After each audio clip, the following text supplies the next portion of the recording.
Hello guys, അസ്സലാമലൈക്കും. അപ്പോൾ ഇന്ന് ഡേ 2 ആണ്. റമദാൻ്റെ രാവിലെ തന്നെ എണീറ്റിട്ടുണ്ട്. ഒരു 3 മണിക്കും 4 മണിക്കും ഇടയിലും നമസ്കാരമുണ്ട്. തഹജൂദ് എന്ന് പറഞ്ഞിട്ട് എല്ലാവർക്കും അറിയായിരിക്കും.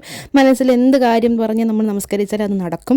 അങ്ങനത്തെ ഒരു നമസ്കാരമാണ്. അപ്പം അതിനുശേഷം 4 മണി 4:30 ആയപ്പോൾ ഉമ്മ എണീറ്റിട്ടുണ്ടായിരുന്നു. അടുക്കള കയറി എന്നത്തെ പോലും ദോശയും ചമ്മന്തിയും തന്നെയാണ് ഗൈസ്, വേറെ ഒന്നുമില്ല. പിന്നെ ഞാൻ കരുതി ദോശ ചുട്ട് സഹായിച്ചു കൊടുക്കാൻ നമുക്കൊരു എക്സ്പീരിയൻസ് ആവും, ചുട്ട് പഠിക്കുകയും ചെയ്യാമല്ലോ. അതിനുശേഷം രാവിലത്തെ അത്താരം എല്ലാം കഴിഞ്ഞു.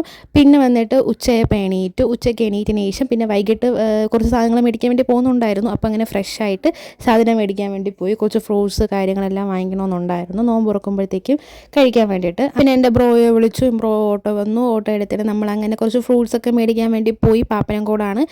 ഇതുപോലെ മറ്റേ ഓട്ടോയിലൊക്കെ വിൽക്കുന്ന ഫ്രൂട്ട്സില്ല, റേറ്റും കുറവാണ്, നല്ല ഫ്രഷ് ഫ്രൂട്ട്സും ആയിരിക്കും. പിന്നെ തണ്ണിമത്തം കണ്ടപ്പോൾ തണ്ണിമത്തം വാങ്ങിച്ചു.